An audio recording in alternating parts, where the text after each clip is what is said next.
Hello everyone and welcome to my YouTube channel. Dear students, आज हम बात करते हैं मोनोन्यूक्लियोटाइड के बारे में।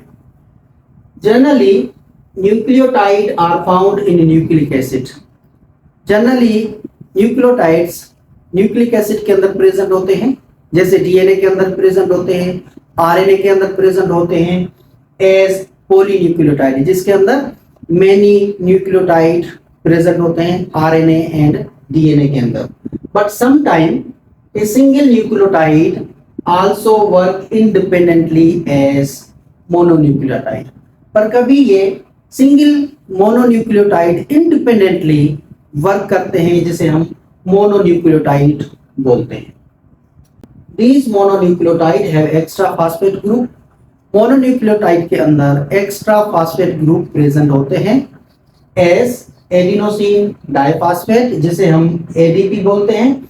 एडीपी के अंदर दो फास्फेट ग्रुप प्रेजेंट होते हैं, और दूसरा हमारा एग्जांपल है एडिनोसिन ट्राइफॉस्फेट, जिसे हम एटीपी बोलते हैं। इसके अंदर तीन फास्फेट ग्रुप प्रेजेंट होते हैं। यहाँ पे आप एक स्ट्रक्चर देख रहे हो, दैट स्ट्रक्चर ऑफ एटीपी। ये एटीपी की स्ट्रक्चर है।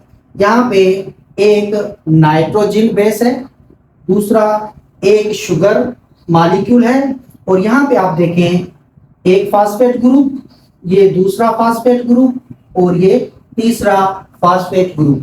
तो एटीपी के अंदर तीन फास्फेट ग्रुप प्रेजेंट होते हैं, एक नाइट्रोजनियस बेस, एक पेंटोज शुगर, और तीन फास्फेट ग्रुप मिलके एटीपी बनाते हैं। अगर मैं इसको तीन फास्फेट ग्रुप को इस तरीके से यहाँ पे शो करूं, ये आपके तीन फास्फेट ग्रुप, ये एक फास्फेट ग्रुप हो गया, ये एक फास्फेट ग्रुप हो गया, ये दूसरा हो गया, और ये तीसरा हो गया। ये फास्फेट ग्रुप 1 है, ये 2 है, और ये 3 है। ये एटीपी बेसिकली मोनोन्यूक्लियोटाइड है, और ये हमें प्रोवाइड करती है एनर्जी। यहाँ पे आप देखें ये फास्फेट ग्रुप जो शुगर के साथ अटैच है, इसके बीच में जो बॉन्ड बनता है, इसे हम बोलते हैं फास्फो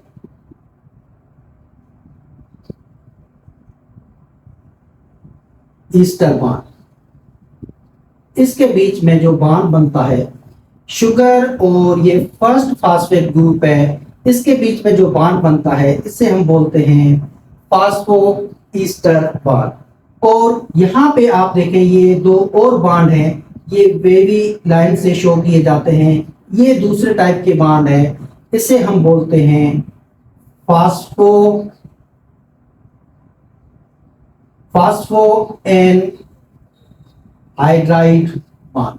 ये बॉन्ड जो फास्फेट और ये दूसरा फास्फेट ग्रुप, इसके बीच में जो बॉन्ड होता है, उसे हम बोलते हैं फास्फो एनहाइड्राइड बॉन्ड। ये बॉन्ड होता है।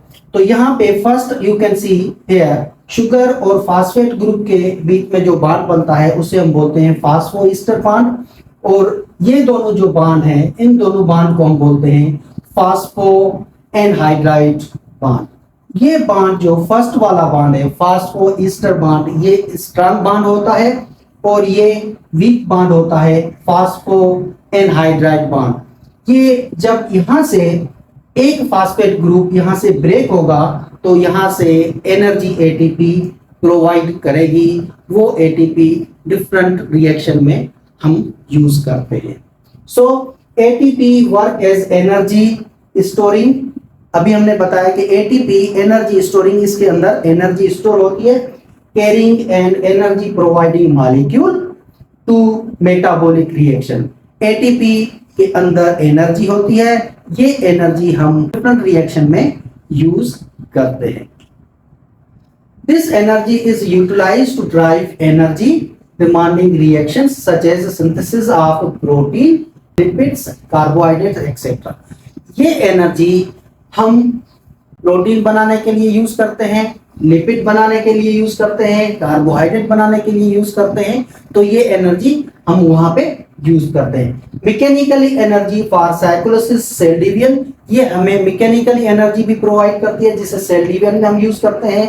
मूवमेंट ऑफ फ्लैजिला, फ्लैजिला की मूवमेंट, जैसे माइक्रोस्कोपिक लिविंग ऑर्गेनिज्म है उनके अंदर फ्लैजिला प्रेजेंट होते हैं, उनकी मूवमेंट में भी एटीपी यूज होती है। एक्टिव ट्रांसपोर्ट, एक्टिव ट्रांसपोर्ट का मकसद क्या है? Movement of the molecules from the lower concentration to higher concentration, तो वहां पे भी एटीपी हम यूज करते हैं।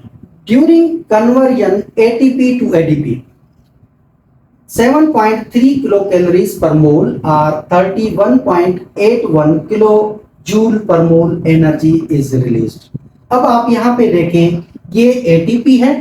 जब एटीपी एक फास्फेट ग्रुप को यहां से ब्रेक करेगी, यहां से सपोज ये एक फास्फेट ग्रुप यहां से इसने ब्रेक कर दिया, तो अब ये मॉलिक्यूल कहलाएगा जिसके अंदर अब सिर्फ 2 फास्फेट ग्रुप है, तो ये एडीपी हो जाएगा। एटीपी से एडीपी कब होगा? जब एक फास्फेट ग्रुप यहां से रिलीज होगा, और इस रिलीज से हमें एनर्जी प्रोवाइड होगी, यहां से हमें मिलेगी energy. That is the energy we use for the different reactions। तो ये एटीपी मॉलिक्यूल था। जब ये फर्स्ट वाला आप यहाँ पे देखें फास्फेट ग्रुप यहाँ से रिलीज होगा, तो यहाँ से एनर्जी प्रोवाइड होगी। ये एनर्जी हम यूज करते हैं डिफरेंट रिएक्शन के लिए। तो ये बाकी जब 2 ये फास्फेट ग्रुप बचेंगे, इनको हम कहेंगे एडीपी। तो इस तरीके से हमने यहाँ पे मोनोन्यूक्लियोटाइड के बारे में डिस्कस किया। आई होप कि ये आपको अच्छे तरीके से समझ में आ गया होगा। Thank you very much.